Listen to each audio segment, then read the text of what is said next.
Twitch always starts really quick. Yeah. Always starts quick.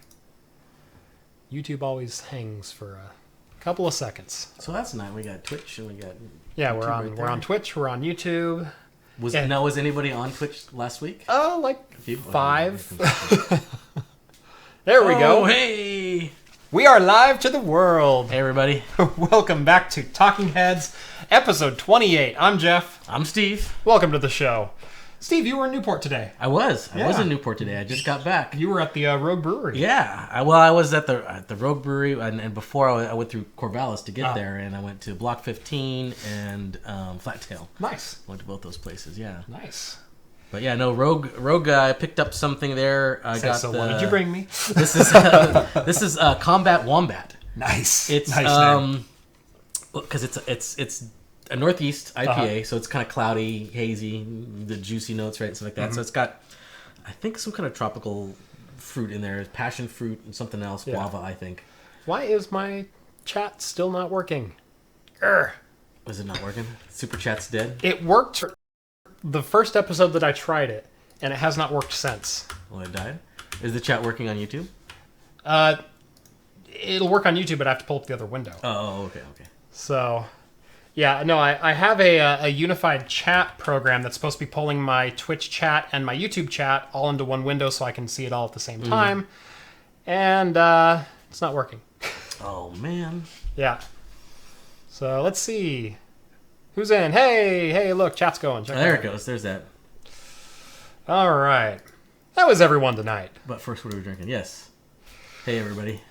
How's it going? All right. Combat Wombat. So Combat Wombat, it's a sour Northeast IPA with I think passion fruit and guava. So New England style, kind of a hazy IPA. So it's a hazy IPA, but it's a little on the tart side. So it's sour, nice. And it's got like a lot of tropical fruits in it. So it was pretty good. I was kind of impressed with it when I had it. I'm on board. Let's go for it. All right, let's try it. They poured it right. It was either going to be this or the double chocolate stout. Yeah, which is always a good one. If you guys can ever get a hold of a bottle of Rogue's Double Chocolate Stout, delicious I stuff. highly recommend it. Yeah. It is very, very good. It's one of the chocolatiest. Actually, if you can get the Double Chocolate Stout and like a little bit of raspberry liqueur or something like that. Oh, yeah. Like some Chambord or something like that. Mix the two together. Yes. That is really good. I have not done that. But you're piquing my interest. Yes. There we go. John saying, "Let's go already." We're going. Gosh. It smells like super tropical. Oh, yeah. A lot of, almost like a passion fruit. I think it was, yeah. I just tasted it. It's so juicy and fruity and just the right bit of tart to it. That is good. Yeah. Usually when they go citrus, they try going like a grapefruit or something like that, which I'm not usually a fan of. No, this is like... That's like a true citrus, true blend of some citrus flavors. Yeah, it turned out really good. Yeah. And it's a decent... I think it's like a 7.2? 7.2 I think it was. 7.2%. Yeah. Yeah. So it's no slouch. Yeah. It'll get you there. Exactly. Very good. Get you to the promised land. Anyway, now that we have beer, officially welcome to Talking Heads. More into whiskey. I like whiskey. Everybody likes... Well, okay. I am totally into whiskey. Everybody here likes whiskey. Yes. Everybody likes whiskey. Yeah. Everybody here likes whiskey. If you want to send whiskey, I'm not going to stop you. Yeah, PM me if you want to send me a bottle. Yeah. I'll try anything. Yeah. All right, let's get on to some beer news. Start with the lighter side of things. Yep. So Australia's craft brew industry has come under fire this week. Did you read this article, Steve? I did, actually. I picked up right away what it was. Yeah. So, basically, it was found out by the license inquiries and testing for Australian management that 85% of all Australian craft beer is basically high fructose passion fruit soda. Yeah. All of it. I did say 80%. 80%. Yeah. So 80% were found to be Kirk's Pasito? Pasito, yeah. Pasito. Kirk's Pasito, which is a passion fruit soda, soft drink. And then the rest were found to be a rival passion fruit called Passionia. I think that's what it was. Passiona or something like that. Passiona? I think it's Pasito and then Passiona is probably about right, yeah. Yeah. Ish. Something like that. Something like that. Anyway, so 85% of all Australian craft beers are soft drinks. Yeah. And, says, quote, it seems almost that they've added more sugar to it. More than what currently makes up the soft drink, said the professor. Hence why it really hurts to drink more than one. Yeah. Of course, this is a parody site. Yes. Yeah. But yeah, if you've had a lot of the recent trends in IPAs and stuff like that, they have that grapefruit, passion fruit type of flavor to them. Much like we were just talking about, where it seems if I'm drinking a craft beer now, and that honestly is kind of what this tastes like. It tastes like a passion fruit soda. Yeah. It's not very boozy. Mm-mm. Yeah, it's just enough sour to make you think that it's not a soda. Which reminds me, I did get to go, and for people out there who use Untapped for checking beers in and stuff, I know Jeff does. Yep. They had an event at Great Notion up in Portland because they had the different cities and the number of check-ins, the top 10 cities, they would get a party or something. That's right. You were there last week. Yeah, I went there. Yeah. It was it last week? No, it was Monday, I think. It was Monday. Was it Monday? Monday. Yeah, it was okay. Monday. This is Monday. Okay. And I had never been to Great Notion before, but they don't bottle and they don't distribute anywhere. Yeah. If you want their beer, you have to go there and go to their tap house. Yep. Go to their tap house. Yes. They had some phenomenal beers there. We may make a video of that. Yeah. That's what I said. We got to go up to Great Notion, and we have to have it's literally the breakfast beers. Someone spotted my Wind Blows box. Oh yes. Wind Blows 98. Excellent eye. Shaft. Excellent eye. Since someone pointed it out, I'm going to grab it off the shelf here. Mm-hmm. So this is not a Windows 98 box. This is a copy. Hold on. There it is. Of Microshaft Wind Blows 98. It is a parody game for Windows 98 and Mac OS 9, I believe. But I bought this years and years ago. It has a Bill Gates Tamagotchi, feed Bill money to keep him alive. Microshaft Exploder, which is like a Space Invaders game. But I love the box so much that I bought it just for the box. So yeah, good eyes for catching that this was not Windows. Well, the big $sign on the front kind of gave it away. It does. Yeah. I was wondering how many weeks it would take for someone to grab that. And like, you got it in week 2. Week 2, yeah. Way to go. All right, boxed beer. You know, box wine? Boxed beer could be another trend. Could be the next big thing. Which, I mean, I could kind of see it being a thing, maybe. Yep. I'm not too sure because, like, a box, it has to be a pretty big box. Because people, when they have a beer, they usually pour themselves a pint.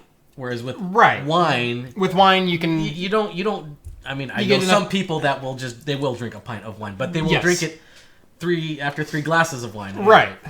Yeah, you do 4, 5, 6 ounce pours with wine. You're not down in the bottle. Yeah. I know people who down the bottle in one sitting, but, you know, it's... I mean, I could see it maybe for, like, bigger beers. You know, your 10, 11, 12% beers. I could see for more of the taster size. Right, so you get snifters and stuff like that. Right. And stuff instead of whole pints. But even still, I mean, the smallest I usually have a beer is about a half pint. Yeah. Yeah, there's a couple of different breweries that are trying to make this a thing. It's just another thing. We got... If it stays longer than, like, a growler... Uh-huh. I can see that, but that is my thought is longevity because light and air will kill beer. Yes, of course. And if you're keeping it in a box, if you're keeping it sealed that entire time, because that's one of the things with box wine is it's a closed system. Yeah. All you're doing is it's going to draining something out. Right. So in theory, this could stay longer. Although I'm kind of concerned about the carbonation. Within the bag. Carbonation within the bag. of course, there's probably going to be the valve for the little little drain, whatever the serving thing is. Spigot. Yeah. The spigot. The valve in the spigot will have to be pretty strong too. I can't let any air out. Yep. But yeah, it looks like they're selling like growlette sized boxes. Yeah. I would just get a growlette though. I would too. I mean, I'm just gonna go drink the thing when I get back. And yeah, I'm not gonna have 7 sittings out of that. Yeah. That's a 2 glass growlette in a bag. Yeah. I know. I could see it working in very specific circumstances. Yeah, but I don't think it's going to be. But I think there's still difficulties there to overcome. Of course, yeah. Yeah, wine works way better for that type of thing. Yep. Yeah. Now, boxed liquor. There we go. Mm-hmm. There we go. They do actually. If you go to Korea or Japan, they have like soju. You can get soju in juice boxes. Huh. Nice. And it looks like a little kid's high. Do I get like a little bendy straw with it? it? You do. You get a little bendy straw with it, and you just because my old neighbor, he went to Korea for something, and he brought a whole bunch of them back. I'm going to Korea. He's like, you want a juice box? I'm like, yeah. Nice. Give me a juice box. It's an adult juice box. Now they got to make adult Lunchables too. Yeah. With like a cigar and a steak. Just a lobster, something with a cigar on it. Lobster, a little buttermilk with it. Yeah. I could get behind that. Adult Lunchables, yeah. I could totally get behind that. Yeah. It's good, right? The citrus is actually mellowing out a little bit as I get a little bit further into it as it's warming up. I think your palate gets accustomed to the tartness. It's a little, the tartness is definitely a little bit more subdued. Not a huge hop punch to it, but it's hoppy. It's got some hop. You have a little bitterness at the end. Yeah. So there are hops in there, but it's the weirdest IPA I've ever had. It's super. Yeah. It's like a fruit beer. Is really what it is. I didn't hate it when I tried it. I'm like, I'm gonna get that one. That's good. Yeah. I like that. And the name is fantastic. Yeah, Combat Wombat. You should look up the logo for it. It's pretty good. The Combat Wombat. Combat Wombat. I guess apparently there's also a band called Combat Wombat, but Combat Wombat Rogue. No, it wasn't that one. No. Nope. Do Combat Wombat Rogue. There it is right there. Of course it's tiny. It's tiny one.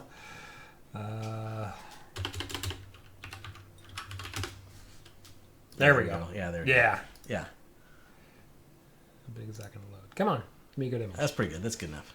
That'll work. Yeah. That's a good image. Yeah, I like it. All right. Oh, it was blood orange. I think it was blood orange. It said. Yeah. Blood orange and grapefruit. Okay, so there's no passion fruit in there. Okay. I was mistaken. Interesting, because I'm not tasting grapefruit there. No, I'm not either. Yeah. Huh. That's very good. Well, see, I'm wrong from time to time. All right. What else we got? This is CNPS 9000. What do you use that for? Your Zalman. My Zalman? Do I have it? Oh, yeah. I do have a Zalman up there. The Zalman 9000 was on my old server box.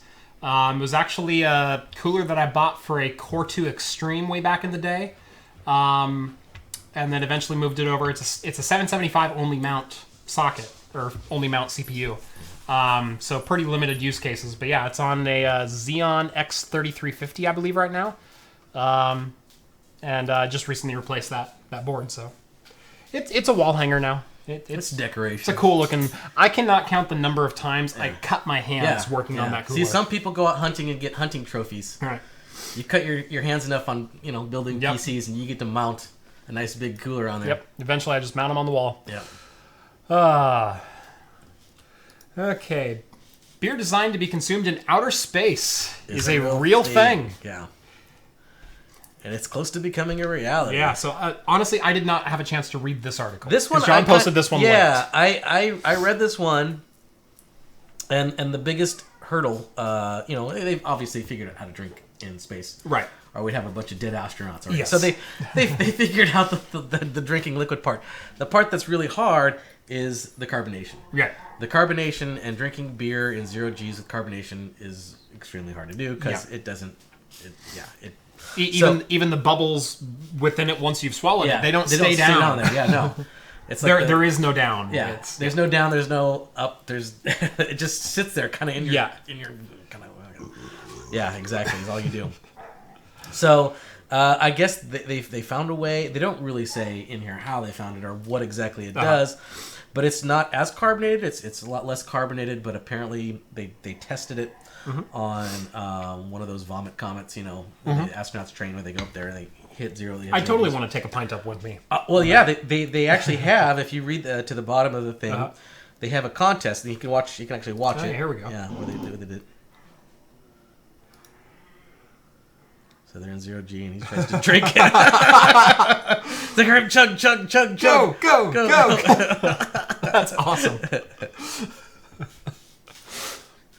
I like that it's kind of in a little bulb too. Yeah. That I don't know if you watch The Expanse. Do you watch the show The Expanse? I have, yeah. It's actually pretty good because they kind of take seriously, how things work in space. Like all the drinks are in bulbs, so they're not glasses, they're in little bulbs. You take it and drink it, and when you're because physics, if you're flying in a certain they're spot, not Quark's weird triangular glasses. Yeah, no, they're not. Yeah, they're nothing. You're like, okay, this is the people drinking in 0 G. I don't even drink out of this. You have to think, zero. Everything's gonna be in 0 G. So that's what it kind of reminded me of. Yep. So yeah, eventually we may have beer in space. I am a fan. That was the only thing that was keeping me from being an astronaut. Totally. Well, I can take liquor up there, so I'm okay with that. Yeah, no, I was okay with that too. I mean, get some high proof spirits. When the first Russians went into outer space, that's what they had up there with them was vodka. The U.S. had Tang. As you do. Yeah, the U.S. had Tang, the Russians had vodka. Right. That's what you think. They should have gotten together and done a little breakfast cocktail. All right. Sony is suing a brewer, Knee Deep Brewery, over Breaking Bud beer. Have you had this beer before? I have not had this beer. I've had it before. Yeah, it's actually a really good IPA. Yeah, I haven't had this one. I've had Block 15's Dab Lab and a couple others like that. But I mean, the reason they're suing is pretty accurate because when I first saw this beer, that label is what drew me to it. It's like, it's like Breaking Bad. Yeah. And they're like, you're kind of tarnishing our name. You kind of ripped us off here. Yeah, exactly. Their defense may be you don't own rights to the periodic table of elements. This is true. So if I were a defense attorney, that's certainly what I would be saying. That's an open domain. There is. thing. In fact, there's a brewery up in Sandy over here in Portland. I think part of their logo is a periodic table of elements logo, so they can't exactly use that. Right.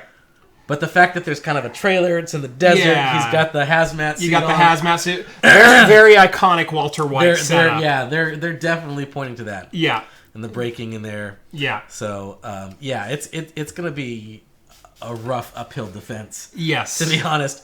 But I hope they don't throw it away because I really like that beer. Yeah. I like Knee Deep. I like a lot of their beers. Yeah. No, they've got a number of good beers that I've had. Yeah. They have what's that? The 4 IPA. Is that Knee Deep? 4. Or no, that's not Knee Deep. That's that was 4 Hands. That's what I was thinking of. I have to go look it up because there's a bunch of Knee Deep ones that I've had that are just like those are really good. I can't remember, but there was a couple barrel aged ones by them that were really good. Yeah, I know I've had a barrel aged one from them. Let me see. It was Knee Deep. So, while you're looking that up, the Simtra Triple. Oh yeah, the Hoptologist Double IPA, Lupulin River. Mm-hmm. Those are the ones that I've tried. It looks like all of them are at least 4 or above. Yeah, they're all good. Very, very good beers. Yep. All right, so we have. We done talking about beer? We're done talking about beer. Okay. Well, we're never done talking about beer. I mean, we're not done drinking beer. We're done with beer news. Yeah. How's that? We're done with beer news. Is anyone on Twitch? Is it just me or was it kind of a slow news week? It's a slow news week. It's a slow news week, right? Yeah. That's why we're talking slow. I am trying to draw the show out a little bit. So stay with us. A little bit of a slow news week, but we do have some newsworthy topics to talk about. Yes, we do. Yeah. First off, teaser, Doom 2, potentially to be announced at E3 2018. Yep. A lot of people were... We know Doom 2 is coming, but a lot of people were thinking it's probably going to be announced at QuakeCon. Well, technically, Doom 2 is already here. It's Doom 2 2. Yeah. Doom reboot. Don't get technical with me, Steve. Doom squared? I don't know. Yeah. I still remember the first release. So. Yeah. No, I do too. Yeah. Don't get technical with me, man. Anyway, so yeah, Doom 2 potentially to be announced at E3 2018. Yeah. And they even point out in the article, don't interpret Doom 2 as if you're thinking about 1994's Doom 2, known as Doom 2 Hell on Earth. Right. So, yep. So did you read the whole thing? Because they do hint about some other things that Bethesda's going to probably announce at E3 too. They heavily push that there's going to be a Doom 2, which makes sense because I mean the first one was a success. Yeah, it did really, really well. I haven't quite finished it yet. I'm still in like the middle of it, but I didn't quite finish it, but I think I'm in the last wave. I know I'm somewhere in the middle. To be honest, most of my time in Doom 2 or in Doom has been spent benchmarking because it's one of the standard benchmark titles. It is. And so I have played really well, I have played the UAC opening so many times. Yeah. I have it choreographed down to where I can jump off the cliff, pistol snipe a dude while I'm falling, turn around the corner, pop this guy, turn around, pop one more. Yeah. And it's like the first 5 or 6 guys that I go fight, they're all choreographed. They're pre-programmed into me now. So, yeah. Now, I apologize if I'm sniffling. I'm still getting over my cold, so I'm really trying not to. I know the mic is right here. Sorry. You're lucky I'm not coughing right now. Yeah. It's probably going to get me sick too now. Yeah, I was coughing up a lung earlier today. Oh, were you? So, yeah, it was... last 2 days I've been hawking up mucus and all this. Oh, yeah, and this was on top of that coming out, Doom 2, the announcement of Doom 2. For all your... audiophiles who just love buying everything on vinyl. The Doom soundtrack is coming on vinyl here pretty soon. That might be kind of fun. Yeah. If I play it backwards. Yeah. There's going to be something that's going to be there has to be something if I play this backwards. I just can't wait till it hits Freddy is the devil. It's gonna hit the club scene and there's going to be some Doom remixes out there. I just guarantee it. There's got to be something played backwards on this record. There just has to be. There is... do you know the couple Easter eggs in the Doom audio files themselves?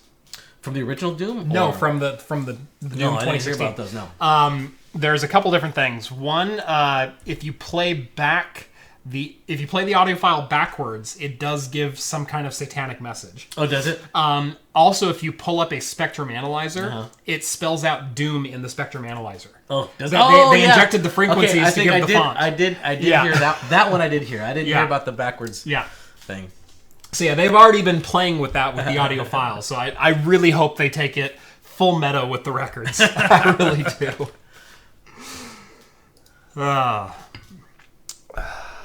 What's going on in chat? Let's see here.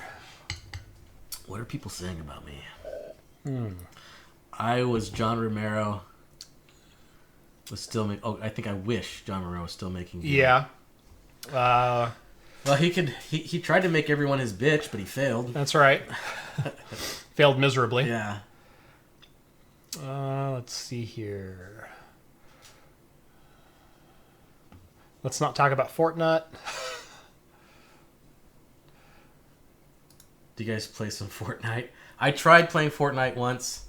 I built something really tall, and then someone killed me, and then that was it. That's about as far as I got. Yep. I have not played Fortnite. I've played a little bit of Overwatch. I like Overwatch better than Fortnite a little bit. Yeah. I kind of like those more team-based shooters type things. Yeah. But that's the thing that also was announced. I think was Call of Duty 4. Call of Duty's going to have a battle royale. It's going to be a battle royale mode. Yeah. And they're thinking that there might not be a single player portion of it. They're saying that. That's what they're saying. If they're smart, there won't be. and it's going to cause some outrage. Yeah. I personally am primarily a single-player gamer. Yeah. That is 99% of what I do. I just finished playing Titanfall 2, the single-player part of it. I forgot we had cookies. Oh, yeah, that's right. White chocolate macadamia. Yeah, I've not done Titanfall 2. It's good. I would recommend the single player. Yeah. It's good. But I'm very much a Bethesda single player. Your Fallouts, your Dooms, your Skyrims. Yeah. Been loving Far Cry 5 lately. See, I didn't get to try. I didn't pick that one up yet. That one's a lot of fun. Yeah. Gets a little repetitive after a while. Like all of them did. Right. Yeah. Exactly. There's another tower to take over. Yep.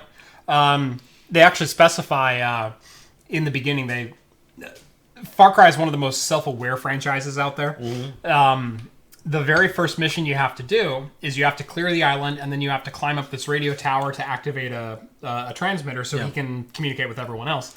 And he actually mentions to you on the radio while you're climbing up there, don't worry, this is the only one you're going to have to do of these. Not going to have you climbing towers for the next 80 hours or something like that. Yeah. So yeah, they were pretty self-aware about their little callback to Far Cry 2, Far Cry 3.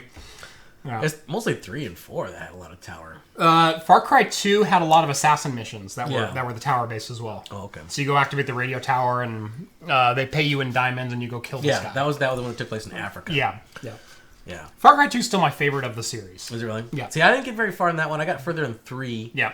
3 was fun. 2 I felt was the most based in real life, where I wasn't channeling a wolf or an animal or something like that, where all I was stricken with malaria. Oh yeah. And so it was much more involving. Yeah. I felt. I felt the story was a little bit better tied together. Yeah. Not that it's a great tied together story anyway. Yeah. I never tried 4. I have it, but I never tried it. And I never tried Prey. Mm-hmm. And I didn't try. Oh, I have. What was the 80s throwback one? The blood. Blood Dragon. Blood Dragon. Yeah. Blood Dragon. That one was a lot of fun. That was good. That was fun. This is a crossbow. If you don't know how a crossbow works, press space to jump. Jumping means you are vertically ascending away from the ground. Great game. So we've talked about right to repair on this show before.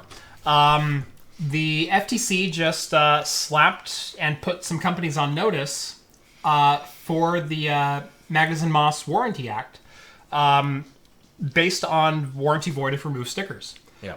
There were a number of tech companies that there's no official action happening yet, but they were all sent official letters from the FTC saying we are monitoring the situation very closely.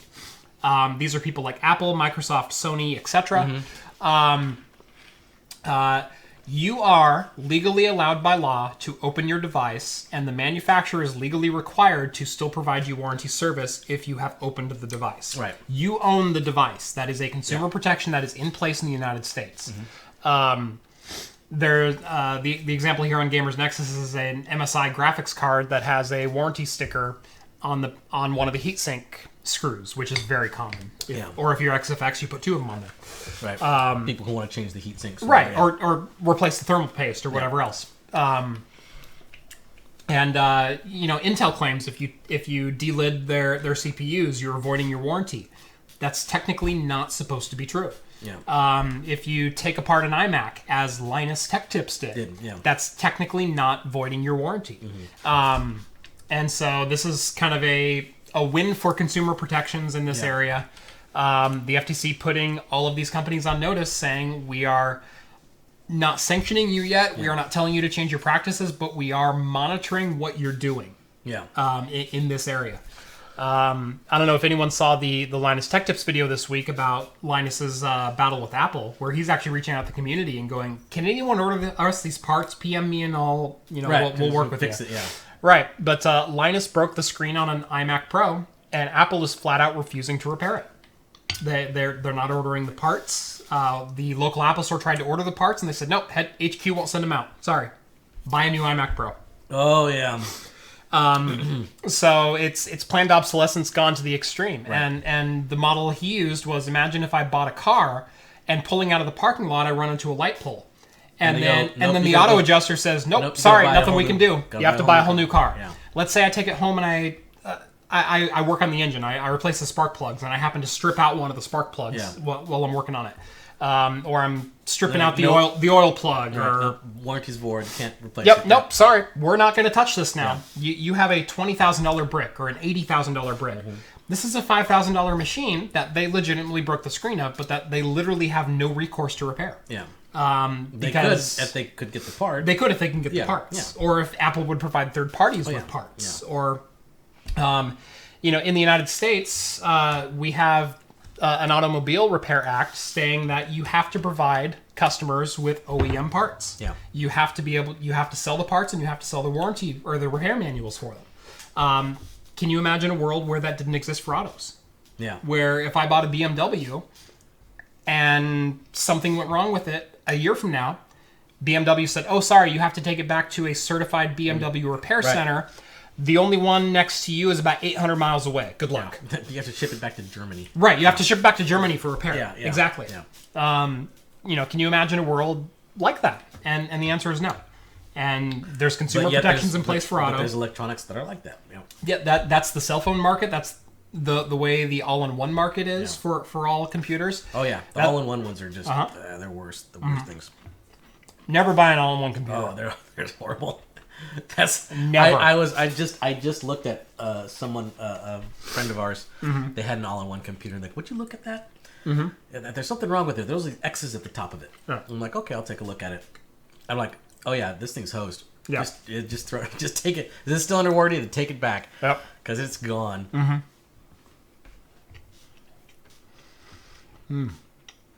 Chew. These are really good. Yeah, they're actually really good. They're still warm too. I don't know if they match well with They don't pair well with this beer. It's too sweet and too tart, but they're good. Oh yeah, just tune in to watch us eat cookies and drink beer. That's right. Super new to the channel. Just wanted to say you're doing good, man. Love your stuff. Thank you very much, Raymond. Appreciate that. Well, thanks. I will continue to keep drinking then. Will the first Ryzen CPUs work better on the new X470 boards? Not likely.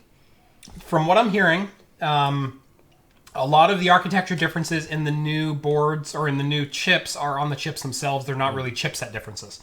The memory controller for Ryzen is on board the chip.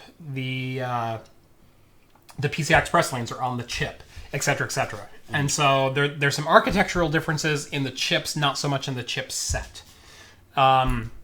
So I doubt you're going to get better RAM speed. I doubt you're going to get better overclocks by going to an X470 versus an X370. But the chips should both be forward and backwards compatible both ways. So the new chips should work on the old boards with a BIOS update. The old chips should work on the new boards plug and play. No problem. Yeah. So yeah. But no advantage, but backwards compatible. Right, exactly. Yeah. So I don't think you're going to suddenly get 3600 memory speed running on your old 1700. So yeah. What's my opinion on the Ryzen Gen 2 processors? I have not had any firsthand experience with them outside of the Raven Ridge CPUs or the APUs, which are the Zen Plus architecture, so it's the same architecture. But not the Ryzen 2s. I'm very impressed with the quad cores that they came out.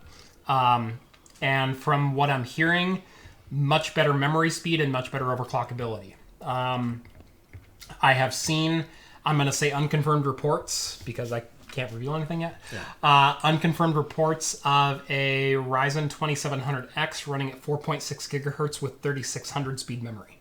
Really? Unconfirmed rumor. Unconfirmed. But no. But good stuff. Yeah. So I'm very much looking forward to getting my hands on one of the new Zen Plus CPUs. So yeah. Yeah, I was going to get into the Linus thing, but I kind of covered that. Next. Let's see. Sega to follow in Nintendo's footsteps. Yeah, with the Mini or Mega. Oh yeah, the MegaDrive, and release a MegaDrive Mini in 2018. The Sega Genesis. AKA Sega Genesis. Sega Genesis here, everywhere else, MegaDrive. Yep. So this is the 30th anniversary of the Sega Genesis, and they are going to release a micro console, much like Nintendo has done. No confirm on what games are going to be out, but we do know that Sonic 3 will not be part of the lineup. Yeah, because of licensing problems, yeah. Yep, exactly. That was the same thing that happened with, I think, was it GTA 4? They had to replace some songs because licensing Which is really expired. stupid. I understand with Sonic 3 because it was a third-party developer that they brought in-house, and the developer still owns rights, and you just wrote a bad contract. I get that. That they say, oh no, you can't release for a new platform. With GTA 4, which for those who aren't aware, GTA 4, so Rockstar Games, this week replaced a bunch of the music inside of GTA 4 retroactively for games because their music contract expired. The license expired for it. And that's crap. Yeah. And I'll say that's crap because no one is buying GTA 4 because I can listen to X song in it. Yeah, I know. Not a single person on this planet. And it's completely ridiculous because, if you want that song, just go on YouTube, listen to it. It's free. Exactly. It's the music industry playing the same old thing where they have to have full control over their media. My thought is if you license it to a game, you're licensing it to that game for the life of that game. Yeah. And this game is still on the same platform. It's still on Xbox 360, PS3, and... is it backwards compatible now with the Xbox One? I don't know if it's... I believe it's backwards compatible with the Xbox One. I believe it was actually one of the first games that got backwards compatibility. Okay. But for your PC release, if you download GTA 4 today, there are going to be songs missing from the library. Yep. Because Sony Records said, nope, screw you. Mm-hmm. Nope, you can't use those songs anymore. It doesn't really matter because I usually like to just build my own library anyway. Right. 4 and 5 let you do that. Yeah. But yeah, music industry, I'm disappointed. Get with the times. Well, they've always been kind of assholes about dicks. the whole thing anyway. Yeah. I just... The more people who say it, the more things will happen. Oh, you're killing the music industry. Really? Yeah, really? Come on. It's still thriving. You survived through Napster. You survived through Pandora. You're surviving through Spotify just fine. Oh, yeah. How many billions of dollars do you rake in every year? Let GTA 4 have the same music it always had. Yeah. Stop holding the developers' feet to the coals. There's probably going to be a mod that you can just... Here's the original soundtrack. I'll just download all the original songs and I'll dump them in anyway. In there, So, yeah. In fact, there already are radio mods out there for things like that. Yeah. So, getting into the bigger news of the week, really the one big news item that came out was AMD. Did we talk about the last one? We talked about that. We talked about some GPP stuff, but this is AMD actually calls out nVidia for being anti-competitive. Oh, yes, okay, yeah. This is AMD's response to the GPP. Mm-hmm. And they're calling them out for both the GPP, so locking add-in board partners into only using their gaming brand for NVIDIA branded products. Mm-hmm. And they're also calling out G-Sync as a gamer tax. Yes. So your G-Sync enabled monitors, they're saying your licensing fees for your G-Sync enabled monitors are... Yeah, and if you've ever looked at the price of a FreeSync monitor versus a G-Sync monitor... It's about $150 to $250 difference. It's a difference, yeah. Which is ridiculous. Does the same thing. Right. So AMD basically called out NVIDIA for anti-competitive practices.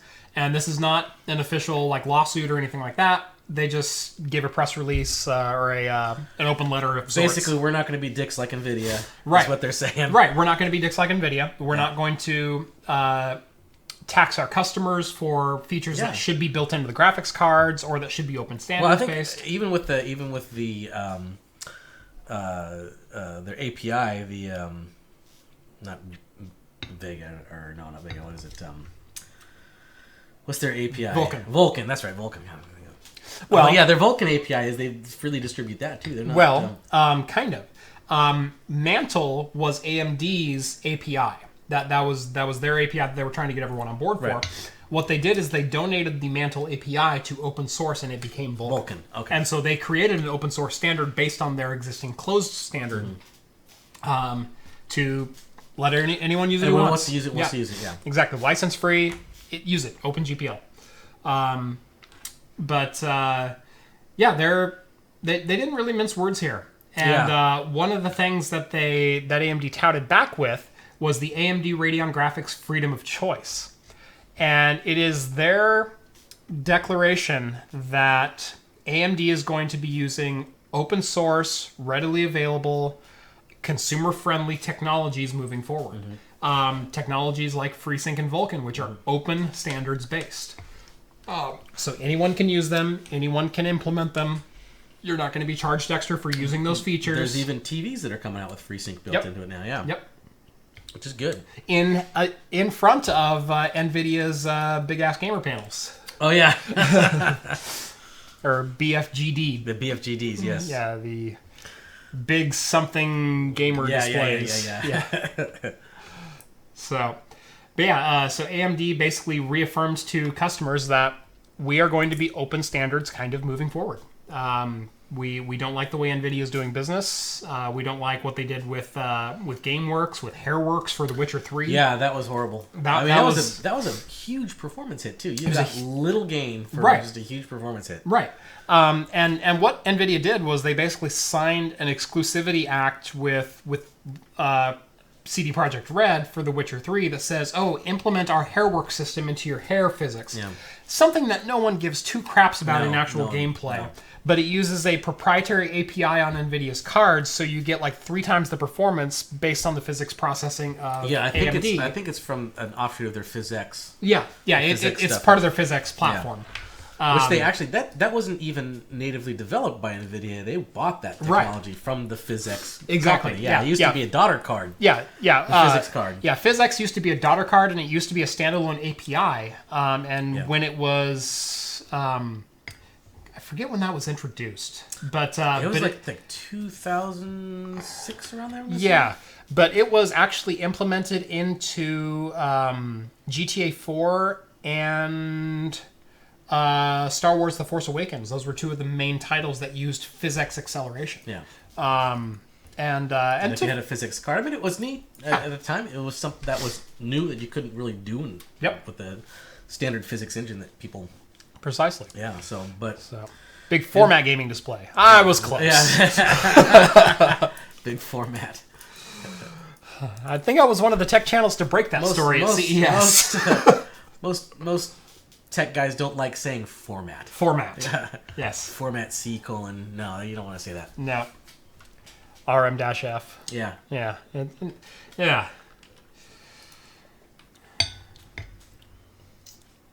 What else do we have to talk about? AMD's cool. $7,000 graphics card. Yes. Now I read this article and it was really cool, and I thought, wow, this is actually kind of brilliant. Yeah. What they basically have is a developer grade graphics card. Mm-hmm. Now they had the same style card before, but it wasn't commercially available. This was going to be the first commercially available one. So on top of the 16 gigs of HBM2 memory, which is mind-boggling in itself. Which is a whole heck of a lot, a whole heck of a lot of bandwidth. Oh, yeah. They also have 2 terabytes of SSD storage on the card itself. Correct. And the SSD, whatever you store on there, you can have with the special drivers that they provide with this thing, you can surpass the bus, you can surpass the CPU, you can surpass everything, which gets rid of all those bottlenecks. Mm-hmm. Basically what this is it's a Vega 64 card with 16 gigs of HBM2. So it's very similar to what was it, their Frontier edition of their Vega 64.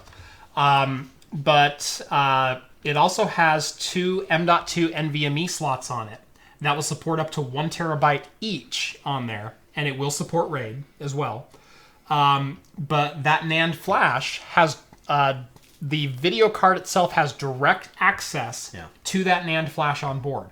You can use it like a memory cache. You can use it like a cache drive. Yeah. You can use it for direct texture access. I think that's probably what they're trying to do it for, is direct texture access, especially when they're dealing with 4K textures now. Right. Maybe even 8K textures in the future. Right, and if you're considering like rendering, textures and whatnot, but if you're considering like 8K and 10K video processing, you can load your video files into those 2 terabyte drives, and then your video card can process that data and not have to transverse the system bus, PCI Express, access the CPU. It has direct access to that storage. It is a flippin' cool technology. It's also $7,000. It's also $7,000. I don't know if that comes with the 2 terabyte of solid state memory. Yeah. No, I don't think it... I think it's $5,000 for the bare card with the 2 NVMe slots, and then $7,000 for it with the 2 terabytes of solid state. Right. I think. But AMD had previously done this with the Radeon Pro SSG, which was based off the Fiji architecture, and it only had 4 gigs of RAM and topped out at 1 terabyte of extended memory. And it was only available as a developer kit, and it was only a prototype ever. Yeah. And this is, I mean, it's going to be commercially available, right? But it's still developer grade. I mean, they're not gonna make games around this. Correct. Your games are going to play like a Vega 64 with 16 gigs of memory. Yeah. But the fact that they have that technology is kind of cool. Is very interesting. Yeah. The video editing aspect of this really makes me kind of raise an eyebrow as well. Yeah. Because I'm still shooting at 1080p 60, but even my files are getting fairly large, and I'm needing to load them onto my M.2 to get smooth playback. Right. When you're editing all of the time when I'm editing. Most of the time my timeline is smooth off just an SSD, but or even over network, over a 1 gig network. But there are a couple times when I'm playing back and I have multiple B-rolls stacked on top of each other that'll start to stutter and it can't recover. And I'll have to pause the video and then I restart it and it plays smooth again. Yeah. So you have to wait for it, play catch up a little bit there. Exactly. Yeah. So with something like this, what I could do is use that 2 terabytes of cache, dump my video on there, and edit directly, and then the video card is already processing that image before I even see it. Yeah. No stutter, no delay. Yep. By the way, is that a plate of cookies? It is a plate of cookies. We said this earlier. They're white chocolate macadamia cookies. They're very, very good. My wife made them fresh. They're actually still slightly warm, but very good. She looked me straight in the eye. She expected me to eat all of these. That's right. we don't have much time left. Yeah. I only ate one so far. Yeah. I ate one. The problem is they're so good and chewy. Sweet. Yeah. Number one, they're not pairing with the beer very well. Number two, it takes me like 30 seconds to swallow. So if I take a bite of cookie, Steve's better fill that airtime with something. Yeah. And I'll wait for you to start chewing and I just go like this. I only let him talk so long before I have to jump in. Yeah. My mouth gets away from me. That's right. Oh, so many comments. Oh, yeah. So many comments. This one was funny. Yeah, I like this one. Yeah. Anyone want Skynet? Because we're starting. It's already starting. We're starting. And it's starting at the most innocuous of places. That's right. IKEA, yes. You get pissed off at putting IKEA furniture together? Yeah. Well, guess what? We're going to have a robot do that for you. Robots have achieved what humans will never, assembling an IKEA chair in less than 21 minutes. That's right. We'll go and watch the full video, because it's great. It's actually, I think the first bit they kind of fail or something like that. But I don't know, I remember. Or maybe it was the GIF that where it showed they failed. Yeah. But this was actually really cool because, when you're putting one of these things together, and I actually never put together IKEA furniture. We're actually sitting in some IKEA chairs. Oh, is this really? Yep. Okay. But I've never put IKEA together, but I've put furniture together, right? Right.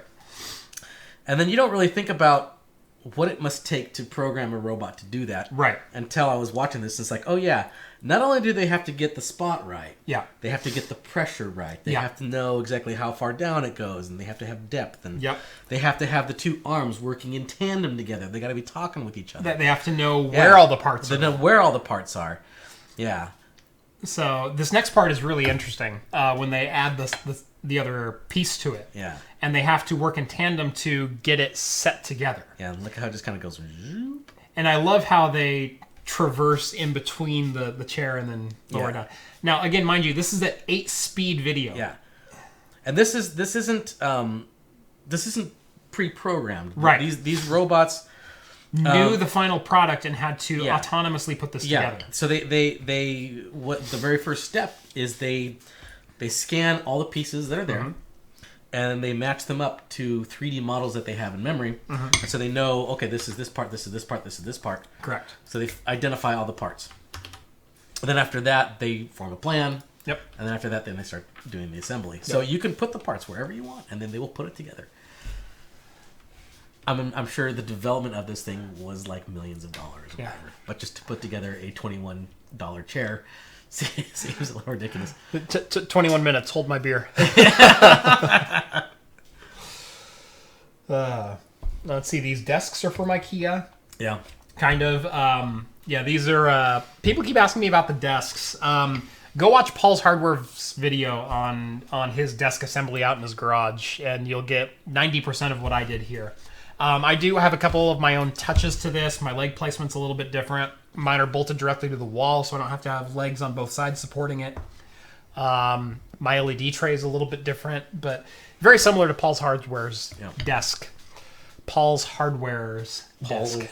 There we go. That's the thing with this beer being sour. Double ownership. It kind of dries your mouth out a little bit. Yeah. And really, the top of my tongue has like this dry spot on it right now. Yeah. No. Huh. Well, I'm almost ready for another one. Yeah. Our next one is Old Guardian, which is a barley wine from Stone. Mm-hmm. And this one was that you guys bought. If you watched the... this is a 2013 barley wine. This is from the video where John and Jeff went to the cellar sale. The early morning beer run. Yeah, the early morning beer run. This is the result. This is one of the results of that. Yeah. And I actually never had Old Guardian, let alone the 2013 version, so I'm looking forward to this. Yeah. I like barley wines. I think they're excellent. Usually super sweet and malty. Yep. Sometimes a little hoppy, depending on who makes it, but...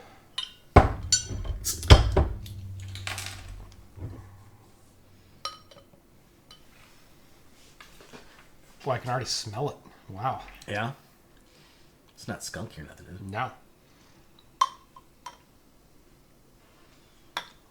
Oh, thank you, sir. Yep. Oh, yeah. Oh, it smells like caramel beer. Yeah. That smells so good. Oh! Of course I light poured myself. Of course. It's going to dribble over the cookies. There we go. There we go. Got it. That wouldn't be fair. And of course, I'd be too drunk to drive home at that point. Because That's right. This is like what, 11%? 12%? 12, I believe. Okay. 11.6. Okay, 11.6. So we're close. Close If you round up, yeah, you're good enough. You turn it into an integer. Wow, that is super sweet. Mm-hmm. It does have some hoppy bitterness at the end, but up front, very sweet and caramely and malty. That is I'll say a very complex flavor. Yeah. That's how a lot of barley wines are. Because it starts super sweet, super caramel, and then very, very quickly just turns on you. Yeah. And goes this sour bitter into it. Think of an old man who you meet on the street, and then he gives you a Werther's candy, and then you pop it in your mouth, and as soon as you pop it in your mouth, he takes his knuckles and just jams it in your face. That's kind of what it's like in beer form. Yeah. Yeah. That time the caramel stayed a little bit longer. He's got like an old Werther's in his pocket. Here you go, Sonny. Here you go, Sonny. Just take it.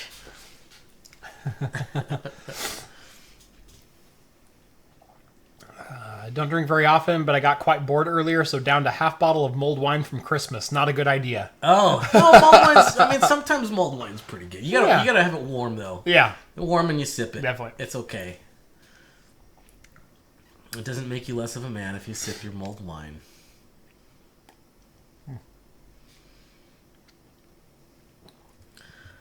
I like it. Yeah, it's good. It's good. It is good. Let's see. I'm already out of topics. Was that? I was going to say that. That was the end of the list. Like I said, we had a very slow news day. What do you guys want to talk about? I got some time left. We're just sitting here drinking beer. I think somebody was asking what songs were removed from GTA 4. I don't know exactly which songs were removed. List. I just know there's somewhere. 4 songs removed.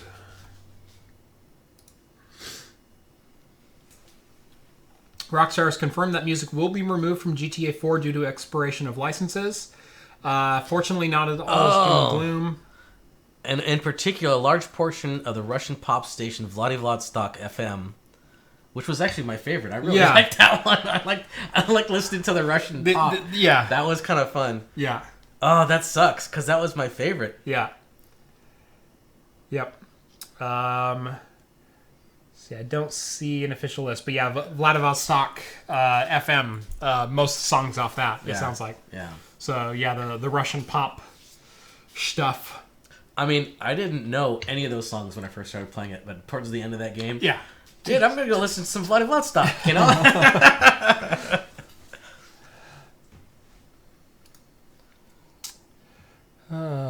Having a shot of Maker's Straight, my man. That's right. Yeah, we don't have... Which Maker's? Just straight up Maker's Mark? Or like a Maker's 46? Or what do you... Maker's Straight, he said. I'm just Jason, Maker's Mark. Yep. I'll be having a few pints of beer or cider on the weekend. Well, the weekend isn't now, is it? So... Let's see... thoughts on Rez? RS announcement from Asus. Yeah, I heard about that. Is that the RS announcement or RS? It's their line. It's the RS. RS line, yeah. No. I think you had it right. There we go.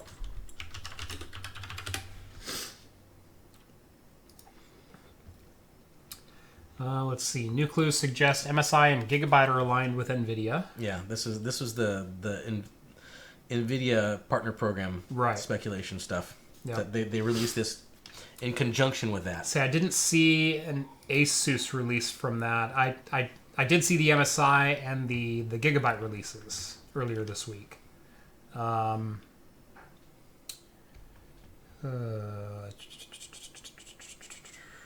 Yeah, I don't see anything on Asus. I didn't catch any news on Asus, on the Aorus brand. It says they did the A-Res brand for Radeon. Yeah. Oh, creates A-Res brand for Radeon. Okay.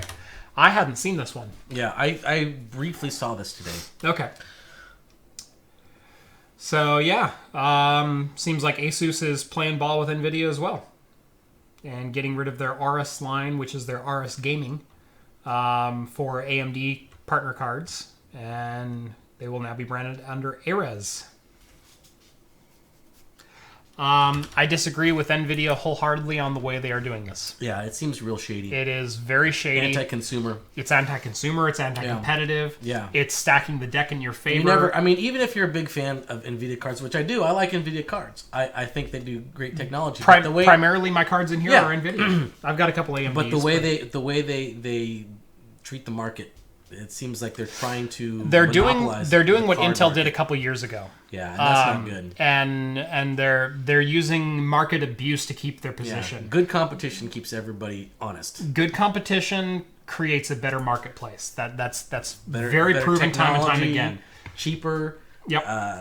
It keeps the market going forward. Yep, exactly. Yeah. When markets get anti-competitive, when either there's collusion, as there is with the RAM manufacturers right now, or there's anti-competitive practices, as there is with the video card makers now. You get stagnation technology, you get prices going skyrocketing, you get all kinds of stuff like that. So yeah, you don't want anything like this. Everyone wins but you, the consumer. Yes, exactly. That's, and AMD in this case. The shareholders, I guess, they probably win too. Yep. So, yeah, it's crap. Yeah. Managed to get a Voodoo 2 PCI card running under Windows 10 on my Core i7. That's pretty impressive, actually. Where did you get the drivers for the Voodoo 2? Yeah. It's under Windows 10. 32-bit or 64? I gotta know. Did they have 64-bit? I don't think they had 64-bit drivers. They might have had 32-bit drivers. They may have had 64-bit drivers for Windows XP 64, but that would have been very early. That would have been like two paths converging. I'm pretty sure Voodoo has gone the way of the dodo by the time Windows XP came out. I don't think anybody was developing drivers. It could have been some third party that was doing it. But. Right. Yeah, I'm curious how you got that going. Should I go with a cheaper Steam PC or a more expensive gaming rig? Stream PC or more expensive gaming rig, and using my current build for gaming has an i7 6700K and 1070. Tough call. I'm assuming you're streaming to like Twitch or something like that, and you're just wanting to do both things simultaneously. Honestly, a 6700K should still be just fine. Unless you're trying to do like a 1080p 60 stream or something like that. Yeah. What I might do... If you're doing just Twitch streaming, it should be fine. Yeah, exactly. Make sure your encoder is set to any NVEC, I believe, is the NVIDIA encoder. So it'll actually save your CPU and it'll offload encoding to your GPU. And it doesn't take much of your GPU at all. I'm on a 1050 Ti right now, encoding 2 separate streams, and I'm using 40% of my GPU. You did say that he got from he's doing Windows 10 x64. Believe it or not, I can't. Wow. Remember. You're using Glide XP. Okay, so you're using an NVIDIA injector to get the Voodoo card working. That's a little different. Yeah, that's still cool though. It's still pretty cool. It's still props to you. I mean, I don't know why you'd want to do that. But yeah, that's pretty cool. I have seen videos of people like getting the old, modems where you had to put the landline phone connected on it, and they would get those to work. Yep. And they could still use it to access Google. Yep. In modern day. Yep. That's pretty cool too. Not practical. What is it? Retro Hackaday, or there's some form of the website Hackaday has a retro website that you can dial into, and the whole reason it exists is for getting on with ancient machines. Yeah. And so they have a whole hidden forum that you're meant to access from like a 2GS with internet access. Yeah. That is totally still a thing. Question for you two: as for KVM GPU pass-through, is there a way that I could use 2 980s for this, or would it just be better dual booting and SLIing the cards? All depends on your use case. For GPU pass-through, it typically doesn't work to pass through 2 GPUs because your motherboard has to be SLI capable. Yeah. And your virtual motherboard, as your virtual machine would see it, is not SLI capable. It won't even recognize it. Yeah, you'll see 2 cards, but you won't get the SLI bridge.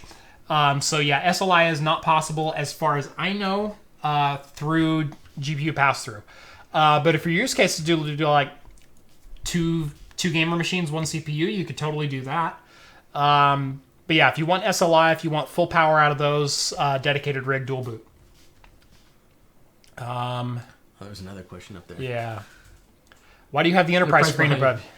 That's not the Enterprise. That's not the Enterprise. That's not the Enterprise. That is Voyager. Yeah. That is an Intrepid class starship. Get it right. Gosh. Guys. What are you even here for? Gosh. Just get out of here. Get out. I'm just joking. You can stay here. Because it looks pretty. It's something to put in the background rather than a blank monitor or my really boring desktop with like 6 icons on it. Yeah. So. It's better than this tentacle anime porn that he usually has up there. I can stream, but I can't get more than 120 FPS constant, and I have a 180 hertz monitor that I want to use full FPS. In that case, I would certainly. Can you get 120 Can you get over 120 FPS constant with your current setup? If you can't, I would buy a new rig and use your current setup for a streaming rig. 1070, even at 1080p, you're going to be pushing 180 FPS. Yeah. You're going to be struggling for that mark with a lot of games. Yeah. Like you can play Counter-Strike and Rocket League and a couple of things that at that speed. But, well, I mean, if you take graphic settings down, you probably could. But, right. But, I mean, max settings, some of the modern games, it's going to struggle still. Yep.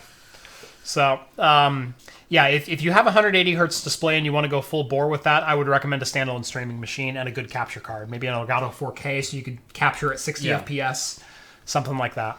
Most people aren't going to be able to play back at 180. Is the NZXT Kraken line good with all the people with pump failure in the first 6 months in?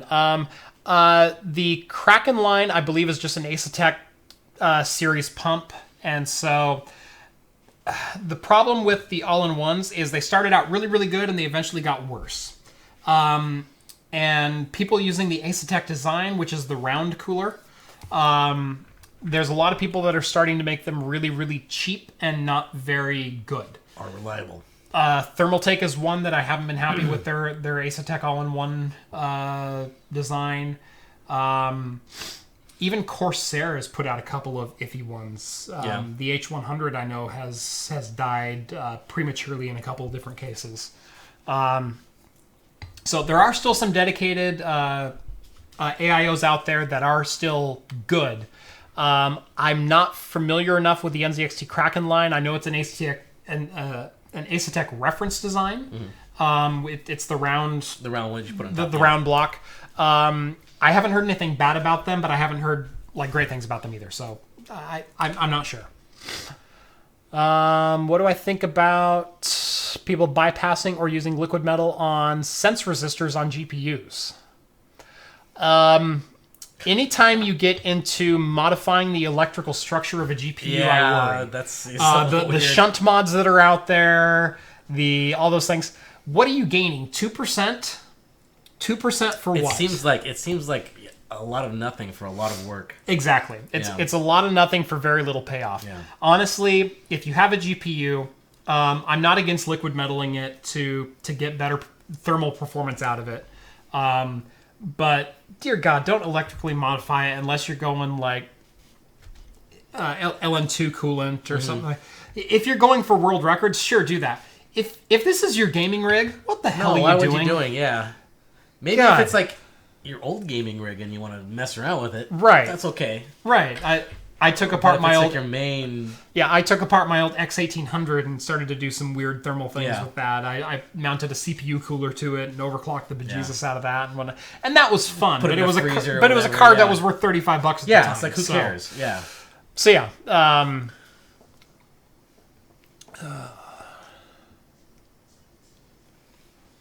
A lot of questions all of a sudden. Yeah. Let's see. Have my aggressions all the way down for Fortnite and still get 120 FPS. Yep. Okay, wait. I'm wondering if any of these and if it would be a good match for a budget PC. Yeah, I mean.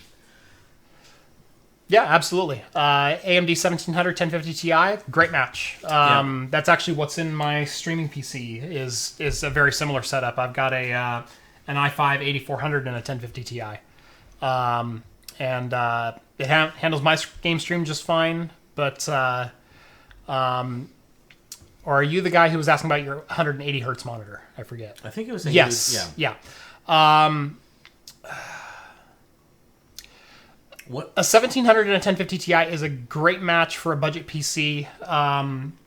For entry-level gaming, or if you want to do like a streaming PC. Like I said, my streaming card is a 1050 Ti, and it's a heck of an encoder. Like I said, I'm encoding 2 streams simultaneously. I'm using 40% of my GPU at 1300 megahertz. So, if you're looking for an encoder setup, that's definitely a way to go.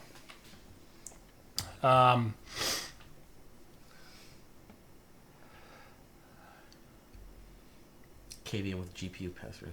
Yeah. Same question again. Get hacky with assigning since they are the same vendor ID, just different DB with SLI. You still couldn't SLI them. That's going to be your thing. So if you're thinking about SLIing them, they're not going to work through GPU pass-through, even as hacky as you want to get. Let's see. Is it worth upgrading my Ryzen 7 1800X? No. No.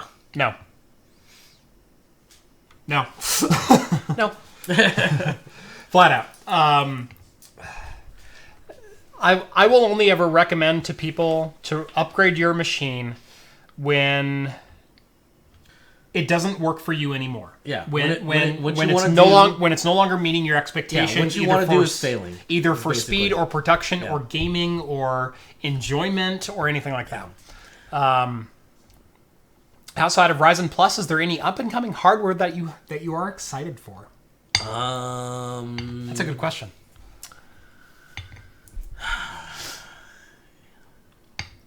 I'm excited for a lot of things, but there's a lot of stuff I can't afford. So I don't know if that's. It's a really good question. Right now, Ryzen Plus is really the only game in town as far as like the new thing that's coming out that everyone is excited for. Right, because it's got some solid. It's got some solidness to it. I mean, yes, they've announced some specs. They've announced a lot of stuff. Yeah, like we all know that there's a next generation of NVIDIA cards coming out, but there's nothing attached to that yet. Yeah, we all know the next gen of NVIDIA cards is coming out. We all know there's potentially an 8-core consumer level Intel chip coming out here on the X390 or whatever but nothing we're going to call it platform.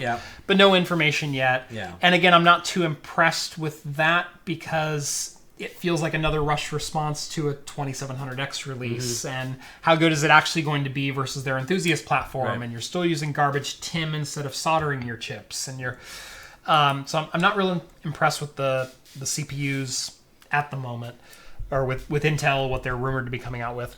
I'm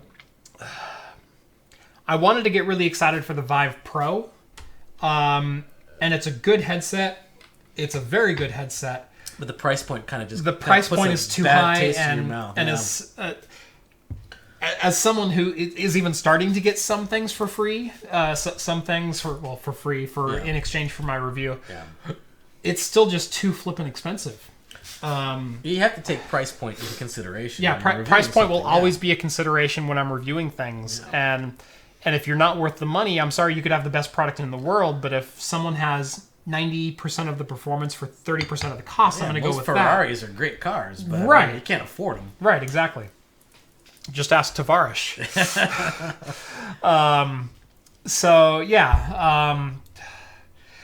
I wanted to be so excited for the Vive Pro. I just couldn't get behind it. Zen Plus is probably the biggest thing coming out right now that I'm genuinely Zen Plus is pretty cool. Excited. I think that'd be kind of neat. And until the graphics card situation calms down, until memory prices calm down, it's hard to get excited about building PCs too. Yeah, the most excited I can get about building a PC is buying PC Builder Simulator on Steam and trying that out. Given the price of GPUs, would you say an R9 290 is a card worth upgrading in 2018? If you currently have an R9 290, you're going to be spitting distance of a GTX 1060 and an RX 580. I mean, like, pretty close. So close. Like, you're actually going to win in a couple tasks if you can overclock it decently enough. And my other question is that the 4 gig or the 8 gig card? And what resolution are you running at? Because you may be running into video memory issues depending on the game you run with. Yeah, if you only have 4 gig, then I would stick with 1080. If you're looking at going 1440p, if you don't have an 8 gig card, it may be time looking at upgrading. Although GPU prices are coming down. They're coming down. They're starting to. I haven't looked this week on Craigslist to see if there's any more dumpings of cryptocurrency. Craigslist Craigslist is about the same as it was last week. I'm seeing the same mining rigs up for sale. I announced this on the show last week, but I actually have a video coming out. That's the cryptocurrency one you bought? I bought an RX 580 from a miner. Yeah. And I'm going to do a video on, is it worth buying a card from a miner? Should you buy a card from a miner? Not a very young person, but someone who has inflicted great harm to their graphics card. It still looks very clean, though. I mean, it doesn't look very... No, it's very clean. I actually bought it like this. It's been running in a system for like 6 days. It did survive a Furmark 14-hour stress test overnight. Woke up the next morning. It was the guy even sold it to you with the plastic cap still. Oh yeah, he had everything but the HDMI plug in it. Wow. Yeah. So, I mean, it's dust free for the most part. Yeah. There was some caked in deep in the heat sink. I've seen a lot of those cryptocurrency rigs. They're fairly open. Yeah. They don't cover them up. Yeah. So we will be talking about that here in a video probably next week. Can you make a budget PC build that we can at least play the latest AAA titles on high or ultra 1080p? There's no such thing today, unfortunately. Honestly, the great starting point right now is going to, if you're looking for like a budget PC, I'm going to recommend starting on either a 2200G or 2400G, just depending on what your use case is. Get a very inexpensive B350 motherboard. And Newegg had the GTX 1060 3 gigs for $270 and the 6 gigs for $335 this last weekend. They were in stock. They were retail prices. Probably gone now. They're most of them were sold out, but they still had a couple on hand. Okay. Over a week later. Yeah. But you're still talking with a build like that. That's still talking like a $700, $800 build right there. Yeah. You're talking $750 when that's all done. Yeah. But again, with memory prices as they are and GPU prices as they are, there's not a lot much I can offer you. Yeah, a couple years ago, you could probably get something that would run AAA. I wouldn't say ultra, but high settings. High settings, 1080, 550. Yeah, definitely. Yeah, I've done a number of those builds. You have a 4 gig card with a 1080p 120 hertz panel. You're talking about the R9 390. So the video memory isn't going to increase your FPS at all. So my question to you is, if you're are you getting 120 hertz on, or are you getting 120 FPS on your graphics card itself, or are you starting to struggle with that? if you're starting to struggle, it might be time to upgrade. But the problem is you'd be upgrading to a minimum of a 1070 or a Vega 56, which are still prohibitively expensive. So there's not much of an upgrade path for you today. Yeah. It sucks. I honestly would wait until the next generation of cards come out. Yeah. You're gonna have much better luck then. Yeah, if you were gaming on a generation before that, or like an R9 270, for example, I would say absolutely that's worth an upgrade because you're below GTX 1050 levels. Maybe you can get a 1050 Ti or a GTX 1063 gig, and keep you going for the next couple of years. But if you're looking for high refresh, the graphics cards just aren't there. They're not affordable right now. So yeah, I mean you're gonna have to go with the 1080 Ti. Yep. And they're just way too expensive right now. Yep. I mean, if you have all the money in the world, then hey, go for it. But yep. Mining on GPUs would run them near or at maximum load at all times, which can add thermal stress to the GPU, soldering, and other components. Yes and no. Remember, most of these rigs are also kept in open-air chassis, and most of these run custom fan curves, so they'll run the fans at 100%, or they'll run custom BIOS to run them at lower voltage and get the same performance out of them. This one was not undervolted, but I can tell you that in a stress test, this was hitting like 74C in a closed case. So it was still doing good. It was still doing quite good. Any GPU you buy on the used market, I would recommend pulling the cooler off and putting some new thermal compound down. Just to be safe. To be safe. Yeah. I have not done that on this card, though. I was going to do that live on video. So I was... Well, the guy said when you had it, you only had it for like a couple months, right? Or you don't know. I don't know. What he said. This is what he said. So the story goes, I met this guy in a Target parking lot, and he hands me the box. I got the box This for is shady too. already. Yeah. I mean, I like it. Yeah. But So he hands me the box, and he goes, yeah, here's the card. And so I open the box and take it out, and I go, okay, it is an RX 580. Cool. And I said, so how long did you mine on it? And he was like looking me right in the eye, and he instantly goes to like the hands in the pockets and slump down posture, and he goes, oh, that card? Oh, maybe like a couple of weeks or something. a couple of weeks. Not long, man. 52 weeks is a couple of weeks. and I went, dude, you had 12 cards for sale. You were mining. I know what you were doing. Just be honest. No, man. Like a couple of weeks. That's all it was. And so I reached into my pocket and I handed him the cash for the card, and I wasn't dickering him with him at all. Yeah. I just here's the asking price for the card. Yeah. And I said, so about 6 months? And he goes, yeah about 6 months. Yeah.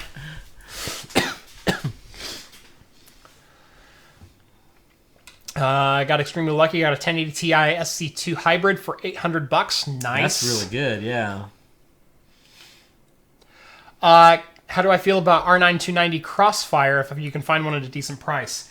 In some games it's going to work. I have had better success with Crossfire than I have with SLI. I tend to stay away from just Crossfire and SLI. I tend to stay away from it, and in fact I did investigate what's the current state of SLI with a pair of GTX 760s, and the results were not good. Yeah. Like it scaled in GTA 5 just fine, but every other game sucked. Yeah, the games have to be coded specifically for either Crossfire or SLI. Now, I will say Crossfire has better support out there because it's more of an open-based standard than NVIDIA's thing. Yeah, I know. But it's still not the be-all, end-all. And the problem is the R9 290s are still inflated themselves. You're going to be hard-pressed to find one for less than $250, and at that price, I would spring for a 1066 gig maybe. I just get something higher. Or just wait until the next cards come out. Yeah. It sucks. It sucks for everyone. It's not a good position right now. I mean, right. Anybody who wants to upgrade right now, chomping at the bit. I would just wait. I have a 1080 in my Threadripper rig, and I have a new 4K display. And I can't run 4K at 60 FPS in most games without tweaking some settings down. Yeah. And that's bugging me. And I would so like to upgrade to a 1080 Ti or even with 1080 Ti's, there's some games that you can't even do that. Right, true. But I'd get closer. I'd get much closer. And so, it sucks for everyone right now. Thinking of an i5 8400 179 with a B360 motherboard for both. So yeah, 260. That's all I need to upgrade. Yeah, that's a great price. Dab time. Okay. Let's see. 8400 is a good bang for your buck. honestly, it's decent performance in gaming, but it's still a 2.9 gigahertz base with a 3.4 boost, and it's not overclockable. So it actually struggles in some single-threaded tasks. Like I said, that's what my streaming rig is right now, and it's great for multi-threaded work. But if you're looking at a pure gaming standpoint, the Ryzen chips are actually passing it in single-threaded performance. So I might actually look at like a B350M or a B350 motherboard with like a Ryzen 1600 or a 2600X, as is coming out next week for $229. It's slightly more expensive, but you'll save $20 or $30 on the motherboard too. You might be like $290 in total for that package. You might get a better deal. Watch benchmarks as they come out tomorrow, 9 a.m. Eastern. Is crypto mining even worth the effort at the moment? No. No, unless you're doing Bitcoin too, then Bitcoin B2G. Yeah, it might be worth it because you might get Steven Seagal coming to your house. That's right. You don't know. Would I pair a graphics card with a 2200G? Absolutely. People get hung up on the 2200 is an APU or the 2400G is an APU. Yeah. You realize it's just a CPU with a graphics card on it, right? Yeah. There's nothing saying I can't plug another graphics card in, turn that one off, and still use it. And the price points are identical to the Ryzen 3 1200 and the Ryzen 5 1400. It's a phenomenal entry-level chip. Yeah. It really is. So, yeah, you can 3.8 gigahertz in all games. Right, but if you're looking at a 2600X, which can hit 4.5 and actually will be scoring better in single-threaded performance, it's still a better deal to go with the other chip if you're looking primarily for gaming. And the 2600X is 6-core 12-thread. You get more multi-threaded as well. So yeah, sorry, I thought I was thinking 3.4. Yeah, you're right, it's 3.8. But still. Anyway, yeah, you absolutely can add a graphics card to an APU. You can't use them at the same time, but you're not wasting money on that APU. They're the same price points as the previous gen chips for the same CPU, actually slightly better CPU performance. And the nice thing about that is, like, if you do want to upgrade and eventually get rid of that motherboard, you have another board that you can have a real cheap gaming rig on there. Right. Or if you want to upgrade later on to a 2700X. Yeah, you still have that. Yeah. You have some good options there. Mm-hmm. Yeah, so 2200G, I have been, out of the new Ryzen lineup, I am most impressed with the 2200G. It is a phenomenal kick-butt chip. It's been great. For $100, you cannot go wrong with that chip. Yeah. I actually think the 2400G is slightly overpriced at $160 because all it does is add multi-threading. It doesn't add much more performance beyond that. Yeah. And they overclocked at the same level. So you're getting the same single-threaded performance out of both. You're paying $60 more for multi-threading. Yeah. It doesn't make sense. So, yeah, what else we got? Is SLI worth it? No, SLI is not worth it. In my opinion, I don't think it's worth SLI, not worth it. Go watch my Can You Beat Crypto Prices with SLI. The answer is no. Yeah, it'll scale in a couple games, but if all you ever play is GTA 5, SLI is worth it, sure. If you play Doom ever, if you play Far Cry ever, if you play any of the other games I tested, it's not very versatile. It will work. It'll scale in a few games, but not that many. Mm-hmm.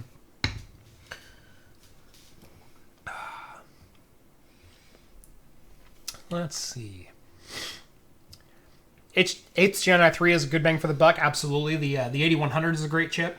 That's a 3.8 gigahertz base with a 4.2 turbo, 4.2, 4.3. Okay. Quad core, no multi-threading, so it's quad core only. Only core, yeah. But it's $120. That's good. Yeah, that's good. So again, another great bang for the buck chip is the i3 8100. The 8400, I'm just not on fire for. It's still too expensive. It feels too expensive and too low clocked for the rest of the competition around it. So, yeah, GTA 5. He's going slow on the barley wine. Whoa! Look at me. I've been talking. I've been giving you all advice. I had to slow down because Jeff's like talking. You can just take bigger gulps in between. That's right. You're talking. Well, barley wine's a sipper anyway. It's 12%. It is. This isn't. What do you want out of me? This isn't your Kool-Aid type wine. No. This is your big boy beer. Yeah. This is something you like strap on some rubber boots to drink. That's right.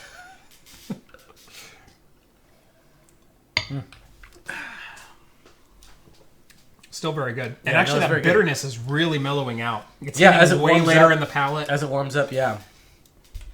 Getting You much get more more of the sweet malty caramel at the much more of the front. caramel right up front. And in Of fact, the course. caramel stays all the way through the bitterness now, too, for me. Oh, yeah. So. That's one of the reasons why I love barley wines. Yep. Very good.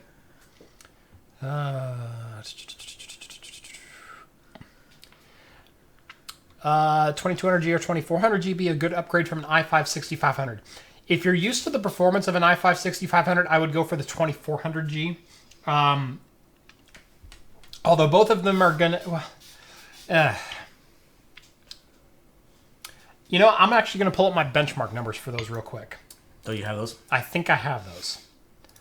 I think I have my own Cinebench numbers for those.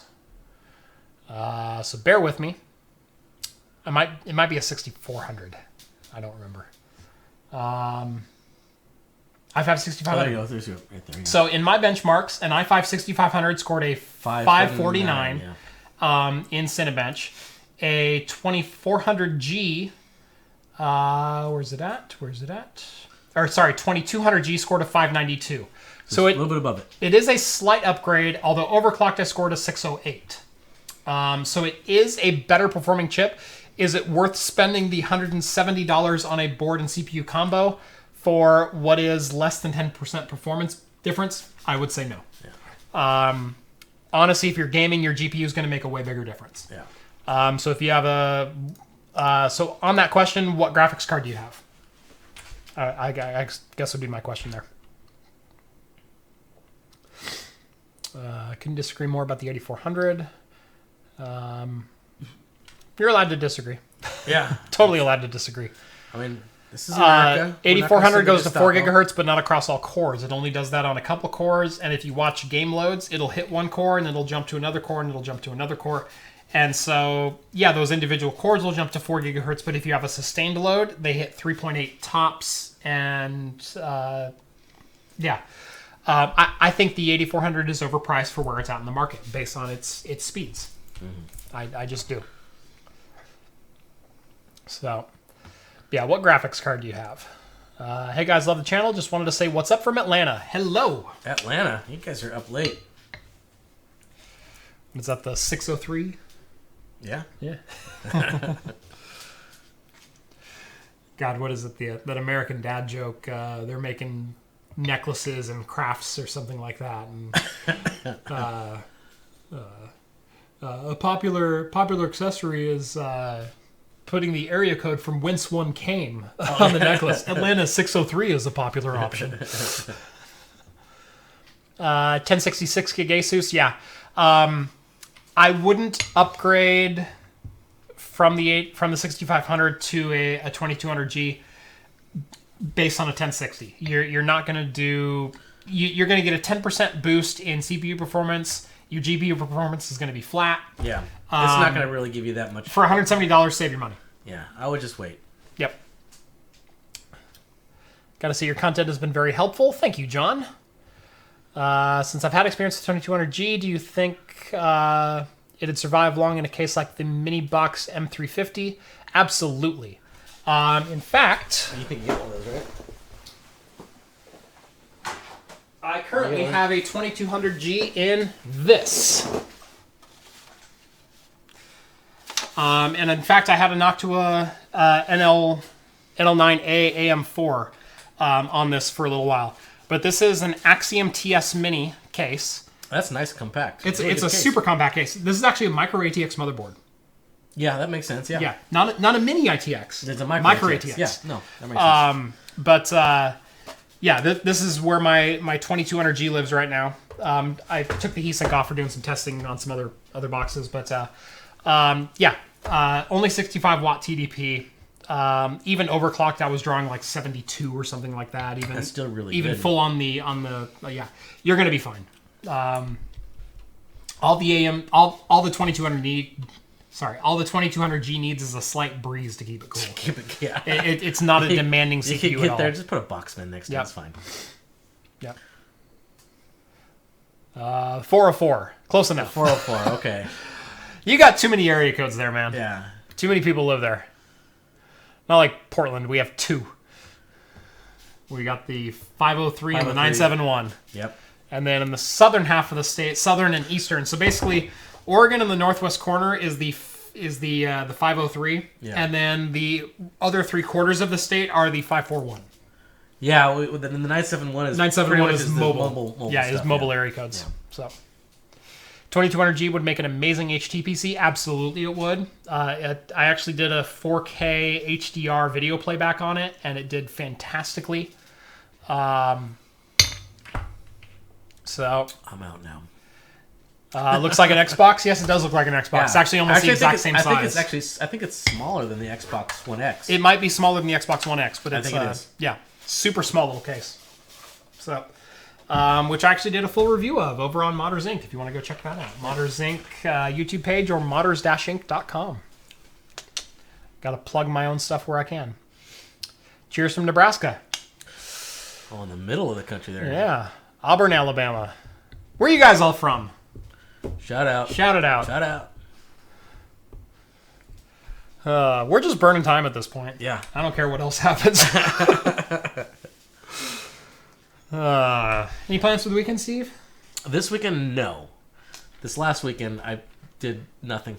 And Nice. I accomplished those things. Nice. Yeah. I'll probably have to mow my lawn. Set out to accomplish nothing, and I came through. Yeah, that's right. That's right. Yep. Let's see. Spring is finally here. Except spring here in Oregon Yep. means a lot of rain. Actually, for the next week and for like the next 10 days, we don't have a drop of rain. Yeah, we're supposed to be pretty nice now. So, but that always sucks because like when it's springtime in Oregon. Hold on. Hey, from Scotland. Scotland. What's up, my man? Wow. That's some good Scotch. Memphis, Tennessee, Cali, Florida, Richmond, Virginia. Hoosier transplant to Oregon. Hello, Nice. local. All right. Upper Peninsula, Michigan, UK, Vancouver, BC, yeah. Romania, Wow. Austin, Texas, Mexico. Nice. We're getting them from all over. Yeah. Let's see. Previously did a machine with an A10 APU in the mini box M350, and it did pretty decent. It'd be amazing to have a machine that's capable of rocking capable of a 720p graphics chip. I can honestly say the Vega 8 graphics that are on board the 2200G are capable of 1080p gamings. Yes. 1080p gaming or 4K playback. Easily 4K playback. Yeah. Yep. Another Richmond, Virginia. So you guys are neighbors. Yeah. Indiana. Did I see? What else did I see? Do you know anything about the process of flashing NVIDIA GPU to run on a Mac Pro? Which NVIDIA GPU? The Pascal... There's only certain ones that you can work. There's only certain ones that work, but the Pascal series of GPU, so any 10 series GPU, works natively on the Mac with the proper driver. Does it really? Yeah. Okay. Yeah, NVIDIA released a driver set for the Pascal series of cards, and they work natively. In fact, my Mac Pro down there ran with a 1050 Ti for quite some time. So... yeah, if you're 10 series, just go to NVIDIA's site, download the driver, and install it, and then pop in your new GPU. Let's see, Indiana. Swear you made this channel just for an excuse to drink beer. I don't need an excuse to drink beer. No, before this channel, we had plenty of excuses to drink beer. Plenty of them. We're in Oregon. We throw a rock and we hit a brewery. So it's fine. We had plenty of excuses to drink beer. I live in the middle of the country. I live 3 miles from the closest town, and I live 9 miles from Salem. But still, there's a couple breweries in the area. There's still a couple breweries near me. There's Seven Brides is not too far. Seven Brides, Belgian Underground. Yep. What's the other one? There's another one. There's another one. So Silverton Brewing just opened up. Silverton Brewing, that's right. You go down to Salem. There's Vagabond, which is really close by. Yep. Gilgamesh, Santiam, Ratchet. Yeah, Ratchet, which is just opened up. So literally, I have close to a dozen breweries within 15 miles of my house. Yeah. It's insane. Yeah. And I live 9 miles from the city. So. And this is not the fact that I brew my own beer, John brews his own beer. Right. Seattle, Central Kentucky, Long Star State. Oh, yeah. Mordor. Yeah. South Devon, UK. Massachusetts, Germany. SoCal, Mexico, Longview, Washington. Longview, Washington. Pretty close to us, I yeah. did know where you live, TT. That's right. Yeah. Let's see. Question: do I like GOG? I was one of the beta GOGs testers for GOG. No, GOG was great. I bought stuff on there before you could buy stuff on there. So yes, I am a longtime fan of GOG. Zero content management type of right. Just download what you want, play it. Exactly. That's great. I've got something like 130 games on GOG. I think I got about 50 of them. Yeah. I got a much bigger Steam library, but yeah. I'm surprised I have a bigger GOG library than you. Well, I mean, because by the time I really got into GOG, things started to overlap, and I'm like, yeah. I will say I did go back on GOG and buy things that I already had on Steam simply because I wanted them DRM free. Yeah. One of them was Metro Last Light Redo. I can throw that on any machine and I don't have to link my Steam account to it. So if I want to benchmark, I just throw it on there and test it. That makes sense. Let's see. Is Windows 7 worth being an old school retro PC? Define retro because you're starting to push my buttons there. You're talking to a lot of. He just had a Windows 98 box, or it was Windows 98. But you're talking to a guy who considers DOS retro. Yeah, DOS is retro. I consider Amiga retro. They will workbench. Right. OS. I'd buy every game on GOG if I could. Absolutely. Anything that's available on GOG that I want to play, I usually go on there. Stock cooler on a 2200G to overclock without worry of overheating, or invest in a Hyper 212. You can overclock on the stock cooler just fine on the 2200G. What I will say is towards the top, it does get a little noisy, depending on your case, depending on airflow in the case. There are a number of AM4 specific coolers out there. There's a couple from Noctua. There's one from like $40. Where is that box? I had a Noctua box somewhere. Is it on the floor there? You guys can't see it from our perspective. There it is. But there's a lot of inventory surrounding this whole area. This case this cooler right here.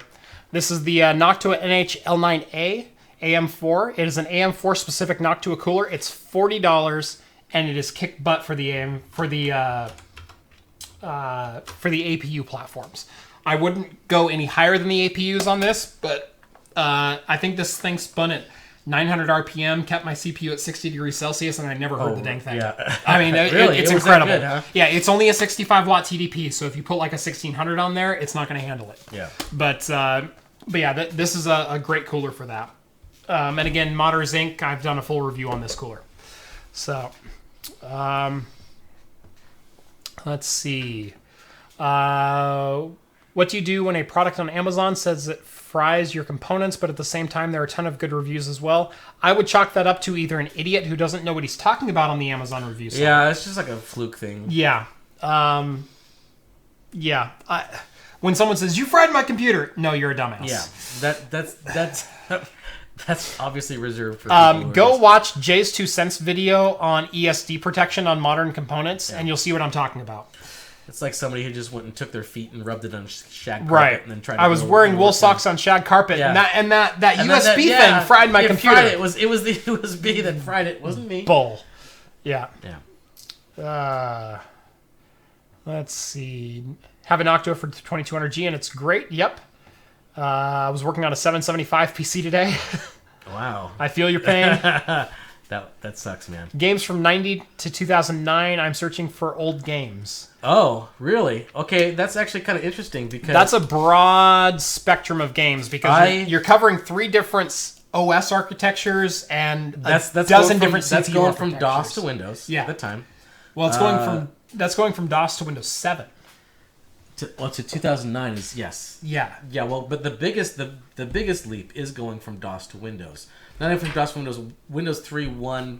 Once it went to 98, I would say away from those. I would say the biggest leap is when you got away from the DOS shell, which was the 98 to XP right, leap. Exactly. Yeah. Or 98 to Millennium, if we're being correct. 95, you still kind of had that. Well, 95 and 98 were still a DOS shell. They were still an operating system that ran on top of DOS. I think 98 was 98 had the capability of running without it, but it still relied on a lot of the DOS hooks. Okay, probably. Yeah. Aha. So anyway, That's a broad spectrum. It's a very huge broad spectrum.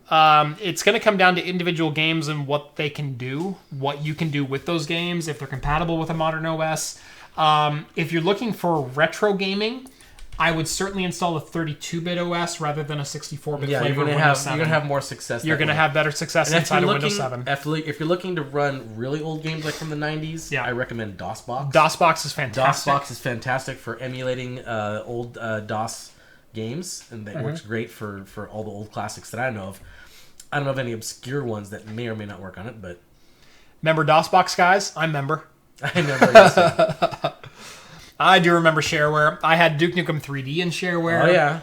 I had Dark Forces shareware, where you play the first 2 levels. Yeah. Even back then, I was still pirating that stuff. Oh, totally. What was your first pirated game? Let's see. I think it would have to probably be Duke Nukem 3D. That was one of my first. I can actually go earlier than that on you, though. Time. I can go to Tank Wars. Okay, no, wait. Okay, I take that back. I'm going to take that back. Okay. Because that was the first one. If you're talking about just copying stuff. Right. Okay, I can go back further than that. Right. Because I can go back to the Amiga days, and I used to go rent, because there used to be a shop pretty close to here in Salem. Yeah. Called Software Pipeline. That's what it's called. Okay, yeah. Yep. And they used to rent software. You can rent software from them. You can rent games, just like you can, rent games now. But you can rent them for the Amiga and stuff like that. Yep. And back then, they had like 0 copy protection on these things. Yeah. So I used to take them as like, copy this floppy. Yeah, we did that. Don't copy this floppy? Yeah, I did. I did not heed that call. Gosh. But if we go back, I'm going to say Altered Beast, maybe, at that point. That's a good one. Altered Beast, or Psygnosis, yeah. I can say what I know was my first pirated game, where I bypassed copyright protection. Yeah. Which back in the day was turn to page 36 and tell me what the third letter of the fourth paragraph. That's like the old Monkey Island used to have the wheel. Xbox or X-Wing did it. TIE Fighter did it. Monkey Island did it. Yeah. Stunts did it. Yeah. Okay. This is Stunts. Yes, and this was my first pirated game.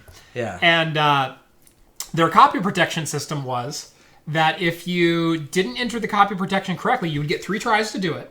And if you didn't enter it correctly, you would drive for 10 seconds, and then your car would crash. Which, car crashing in this game means the windshield shatters. Yeah, I remember that. Yeah, Stunts, yeah. But this game was full 3D. It had a replay system with a third-person camera. This used to be in the arcade, too. Yeah, this was totally. an arcade game, yeah. Totally. But yeah, this was my first pirated game. And so there was the Stunts.exe game. There was also an ST.com executable that I would run that bypassed the copyright protection. Oh, so you had to pre-run a .com file. Totally. Yeah, to get this to go. Well, you launched the .com file, and it would call the executable file, but what it did was it ran some kind of program that bypassed that section of it. And so it would ask for the copy protection. It was probably just launched from this memory address or something like that. Exactly. It would skip a certain memory address. And so basically it would ask for the copy protection, you'd hit enter, and you'd jump into the game, and you could play. So, yeah, this was a great game. You could build your own tracks. I do remember this game. Yeah, I do remember playing this in the arcade because they had the sit-down machines, and they actually had the third-person camera going at the same time that your first-person camera was going in. It was a very advanced arcade game.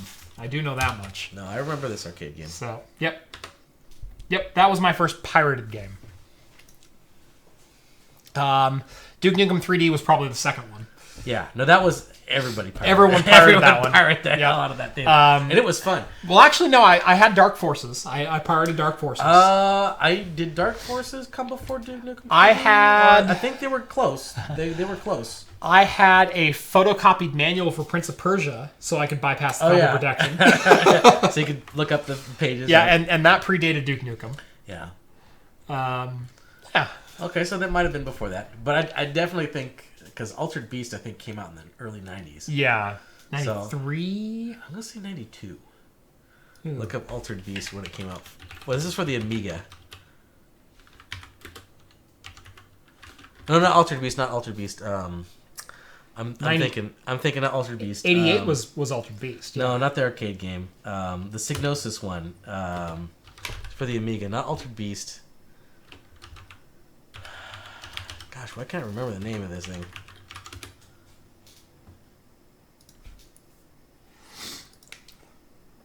Psygnosis. Yeah. 1985. Well, that's when the company came out. But this was a game. It was something Beast. Son of the Beast, or they did Lemmings too. Shadow of the Beast. Shadow of the Beast. 1989. Yeah. Okay. Yeah. 89 then. It was even before the 90s then. Yep. Yeah. So that was much of awesome. Yeah, Shadow of the Beast. Someone got it. Shadow of the Beast. Yeah, thank you. 1988. Oh, you were close. You were close, Raymond. You're close. I'll give you props. Shadow of the Beast. Shadow of the Beast was a great game. Yep. Main pain trying to get the early CD-ROM games running smoothly with a dual-speed Aztec drive. Oh yeah. It's going too fast. I think I still have a 4X downstairs somewhere. I've got a quad speed drive somewhere. Yeah. Yeah, because I remember playing Rebel Assault. Yeah. Yep. Those were good times. Dark Forces, 1995. Yeah. Yep. Used my father's 1985 compact PC back in 1994-95. Used MS-DOS. Also, one of my first copy protection games was Tank Wars. Tank Wars? Yeah. That's so generic, though. I don't think I've ever... I mean, It was a... Kind of... Do you remember Scorched Earth? Oh, yes. I love Scorched Earth. That's the more popular version of it. That was the sequel to Tank Wars. Oh, okay. Yeah, so Tank Wars is a more rudimentary graphic version of that. Kind of like, what was the old MS-DOS game, the bananas with the little... Yeah, very similar. Yeah. So... my first experience overclocking was doing a socket pin mod for the Athlon Thunderbird. No, yes. Thunderbird, that's going way back. 2001 or 2002. Yeah. Didn't even know overclocking was a thing before that. My first overclocking experience, I'd owned a number of PCs before, but my first was actually with the original Celeron Prescott, the 2 gigahertz 775 Celeron that you could overclock to like 3.9. Yeah. That was my first foray into it. And that was probably 2003, 2004. Yeah, that's about right. Yeah. Before that, I built computers long before that, but I never really got into the overclocking scene. Like I know it was a thing before then. Well, somebody mentioned the original Baldur's Gate. Yeah, Baldur's Gate. In fact, the original Baldur's Gate, actually, I've been doing that. I've been going through all my old pirated stuff and archiving them. That's what I've been doing because I got these boxes and boxes of CDs, and I'm like, I don't want them anymore. Let me see here. I think Baldur's Gate was like 6 or 7 CDs.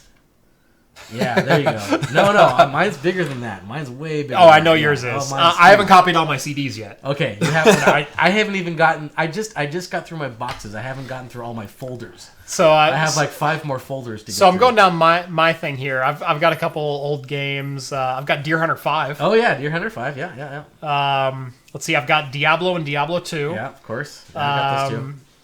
I've got Flight Simulator X, Final Fantasy VII for PC, the original release. I got all the Combat Flight Simulators. Yep, I do have Combat Flight Sim. Yeah. I have the original disc for that. I actually owned that one. You have the disc or the... I do. Yeah, I have the disc too. Yep. Fable. Okay, yeah. Gotcha. Let's see, Mech Warrior. Yep, I got the Mech Warrior. How many of them do you have? I have all of them. Do you? From the very first one, and what was the RTS one? Mech Commander. Yeah, I got that one as well. I've got Mech Warrior 2 and Mech Warrior 4. I actually did own all the expansion packs too. There was actually a Mech Warrior 2 ATI 3D Rage Edition, and I that owned was that specifically for the card. For the card, yeah. And I did own. I still have that disc. Yeah. I don't have the card anymore, unfortunately. Actually, I think I have a. Was it Descent? Yep. There was a Descent version for a specific card. I have the Levels of the World disc somewhere. Okay. Which came with Descent and then like the top 300 user created levels. Yeah. Had a K6 350 that was overclocked. Oh, nice. Celeron 300A was an overclocking beast at the time. I do remember hearing things about that.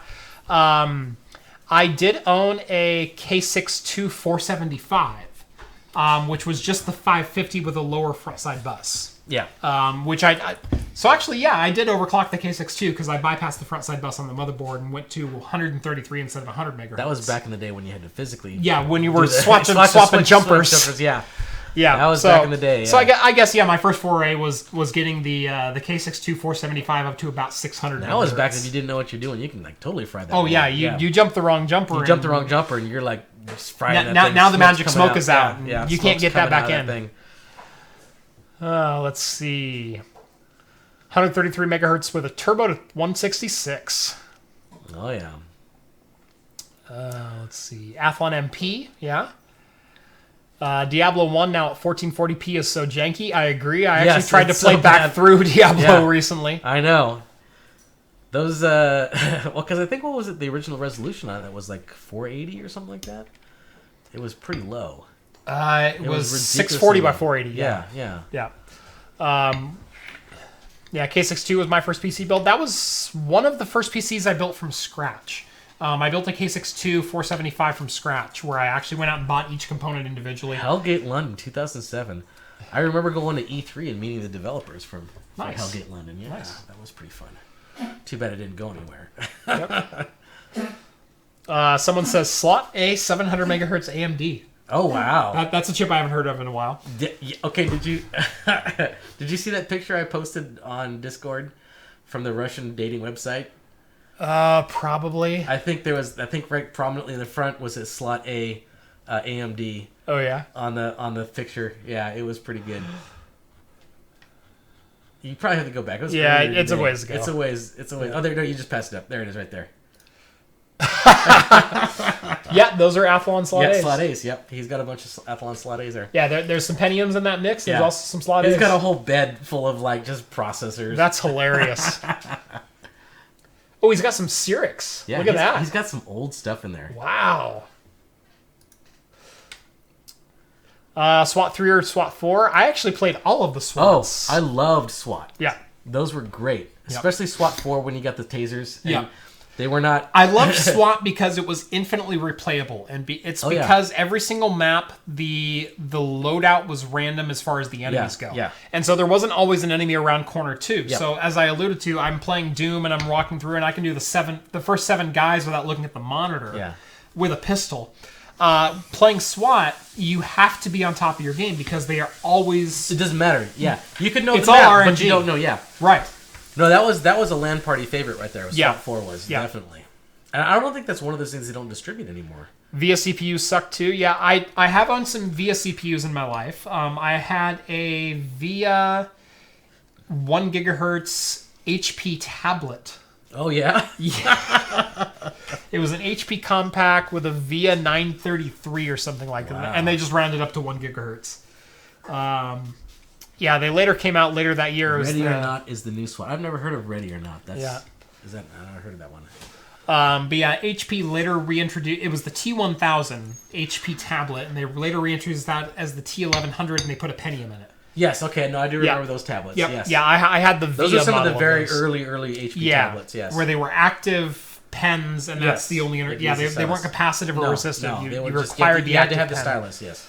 Yeah. 8088 and 8086. Never overclocked any of those. Never overclocked a 486 or a Pentium 2, like I said. No. Probably the front side bus overclock was my first foray with the K62. Yeah. Let's see. Quite sad that it took something like a 486 GX4 100 or a Pentium 66 to run Jazz Jackrabbit smoothly. That's the whole Cliffy B. That's the old Cliff Blazinski game. I love Jazz Jackrabbit. In fact, it's probably on here. Jazz Jackrabbit. You got legacy thing. Oh yeah, I have a legacy for keeping all my DOS games, and in fact, Jazz. There it is. Jazz Jackrabbit. Yep, I've got it. I was more Commander Keen than Jazz Jackrabbit. I had them both. Yeah, had them both. I had them both too, but I like Commander Keen more than Jazz Jackrabbit. Personally. Owned one of those horrendous Patriot Hot Wheels PCs. I know, because they had the Hot Wheels and they had the Barbie. That was the... They had the two different kinds. Yeah, the, Barbie, the Hot Wheels PC was the blue with the flames on the side. Yeah, the blue and the yellow with the flames on the side, with the monitor overlay, and the custom keyboard. Yep. And I believe those came out with a Celeron 400, and you could upgrade them all the way to like a Pentium 3 633 or something like that.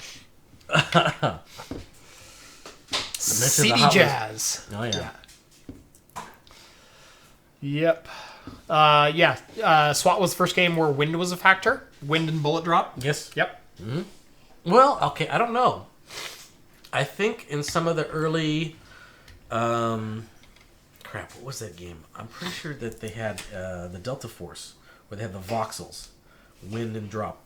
Well, I don't know if wind, but I know drop was a factor. I think the original SWAT was before that. Was it? Was it before Delta Force? I'm trying to think. SWAT was before Delta Force?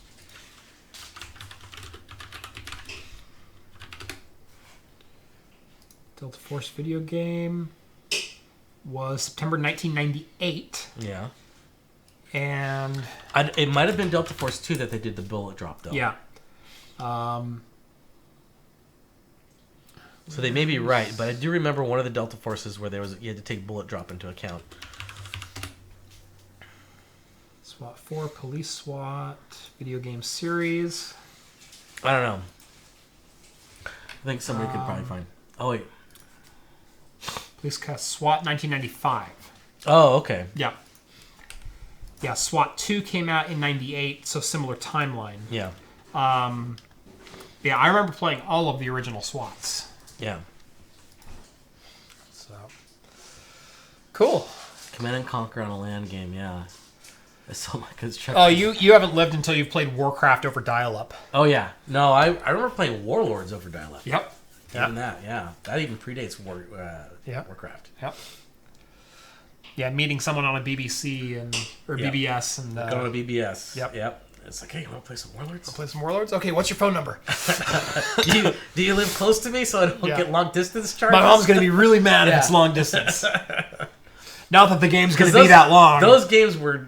Some of them took a long time. Hours. Yeah, they took a long time. I had a friend that luckily lived close by. I got in trouble. I got in trouble for playing StarCraft on dial-up on a Korean server. Oh, it was like $5 a minute. Yep. I was like, well, the good thing was those Korean guys probably crushed you pretty quick. No, you don't think so? No, you held your own? Long enough that my parents noticed the Korean call. Oh. I think that's a good place to end it. Okay. Thank you all for watching episode 28 of Talking Heads. It's been fun, even on a slow news week. Great hanging with you for the last hour and delivering a pretty slow news. Yeah, for we're the first masters of bullshitting anyway. So that's right. Good. Exactly. So every single Wednesday night, 8 p.m. Pacific time. Thank you all for joining us from what apparently is all around the world. Yeah, I do appreciate it. You guys are awesome. Yeah, thanks for tuning in, guys. Yes. I'm going to finish this barley wine since apparently I'm a pansy. I'm done with mine. Gosh. I was going to open up that Belgian quad. But... We might do that still. Okay. There's plenty of time Oh, left. yeah, we got time. Woo. Congrats, Jeff. Good job. That's good stuff. It is good. Thank you all. We'll see you next week. See you guys.